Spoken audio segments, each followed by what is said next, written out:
Welcome to today's episode of Showcase on Warframe. Time for the Sibir.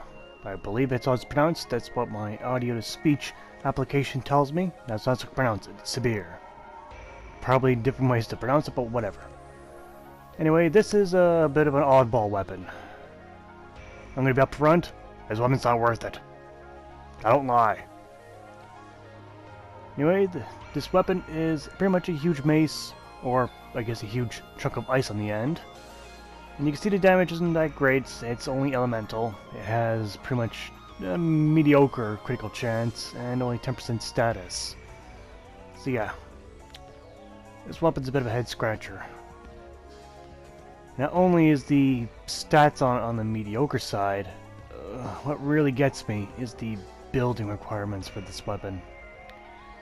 Yeah, the building requirements. Where you find it is in the marketplace. You'll find a blueprint. When you lay eyes on it, you'll wish you hadn't. Because majority of players who play this game will not be building it. You go to the requirements, you'll see here. Credits, 3,000. You need a Magister and 30,000 Cryotic. Let me put this in prospect. For every successful Cryotic you get an excavation, you get 100 of it. 100 Cryotic for every successful one. Yeah.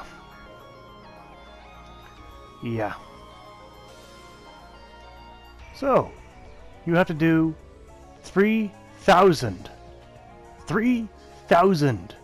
of these to get this weapon. I only built it because I played this game for years. Everyone else, they're fucked. But providing you can make this weapon, how does it perform? Well, take a big stick and then put a big heavy rock at the end of it, and I think you get the same results. Slow, heavy, and maybe you could have found something better for your trouble.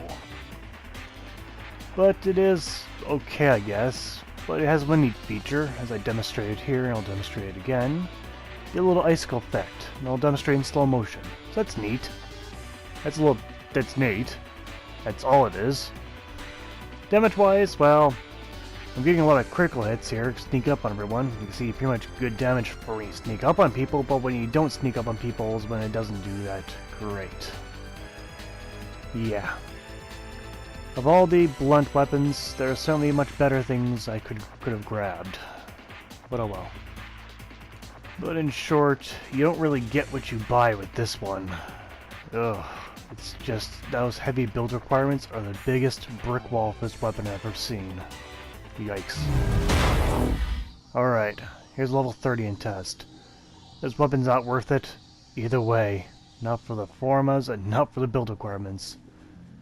So, I'll take Crushing Ruin to get my extra little jump out of it, so I actually get quite a few mods out of this. But unfortunately, none of the various mods that increase damage won't work on this. No Jagged Edges, no Auger Strikes, nothing. So I got to resort to maiming, Spoiled Strike and Pressure Point to increase damage, and that is it. Then I put 3 elementals in my North Wind, Vicious Frost for extra bit of cold damage, and then Virulent Scourge but Viral. Because Viral works against everything in a light sense. But yes, even that, this leaves a lot to be desired. It is not exactly favorable, but I'll test it nonetheless. So let's start off with some Grineer.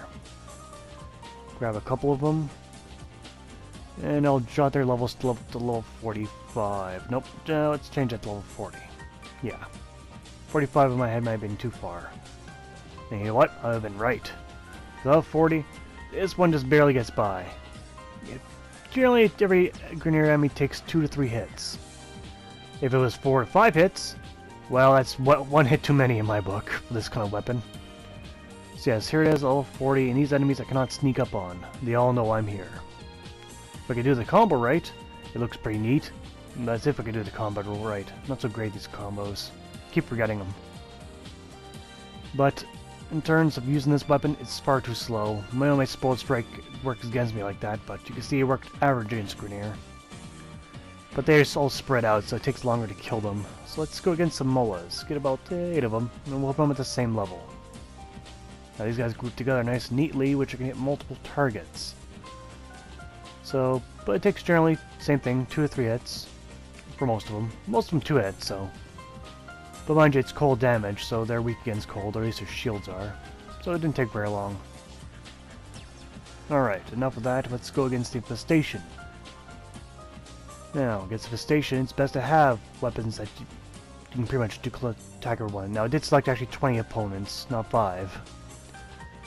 But against the Infestation, my viral damage does not do fairly that great. I could win Blast, but then I wouldn't do so good against Grenier. But then again, this weapon is far too slow. Of all the big heavy weapons, this one is the most expensive to build in terms of time to get the materials, and it does not really reward you as such for dumping all that effort in. Alright, let's move on to some pros and cons of the Sibir. On the pros side, it certainly is unique. It's the only Frost club of its kind. It also has unique little animations in there, like the ground slam with icicles, and when you do the combo, some more appear. So it's very visually aesthetically pleasing. However, on cons, it has incredibly slow swing speed. The DPS, with that is shit. And the build requirements of this weapon is atrocious. Simply atrocious. It's proof that the resource creep in Warframe is out of control. And those are some of the pros and cons. Going to the score for the Sibir, damage gets a 6 out of 10. That really horrible DPS and the lack of, actual damage here is only elemental. Really holds this weapon back. Reach? Well, it has a good reach though, I'll give it that much. I'll give it an 8 out of 10, compared to most weapons in the game. Design, I'll give it a 5 out of 10. I like the idea of the weapon, I really do, but they did too many things wrong with it. If they tripled the damage, it would then make it feel like all this resource gathering was actually worth it. 3,000 Karotic or excavators is not a small number. That's something you can't even do in I don't think someone could sit there and do that in a month. I seriously don't think they can. Next, we'll go on to speed, which is 2 out of 10. It's incredibly slow. Not the slowest weapon in the game. They're slower, but this weapon does not exactly make much of a competition for them. It's slow. Plain simple. And Miscellaneous is a 1 out of 10. This weapon asks a lot for you to build it, and it does not reward you in any way. It's such a negative trump on this weapon that it pretty much nullifies any other benefit, in my opinion. So in total, the Sibir gets 22 out of 50, which is bad. If it wasn't for the resource gathering, this would be an okay weapon, but that's exactly the problem. So if you really want to build this weapon and for some reason take it even further, well, in terms of building this weapon for the future, it's not a whole lot more I can do with it, or I would do with it. I could put my channeling mods like Killing Blow and Fury and maybe Energy Channel, but I'm not so sure. This weapon's not really worth the effort. Unless you're going for that Master Rank 22, it's only worth it then. Even then, it's still pushing it. So it's an obvious question of judgment. Is it worth it? Clearly not. It's not even worth getting in the first place. Almost to no one. But that's my opinion on the weapon. Hopefully we see a brighter future with updates, but that's unlikely. That's been Showcase for today. I'd like to thank you all for watching, and I'll see you guys next time. Take care out there. Hello there, before you go, do you want to see a particular weapon here on Showcase? Leave a comment down below, and it might be next weapon I choose. I'd like to thank you again for watching, and take care out there.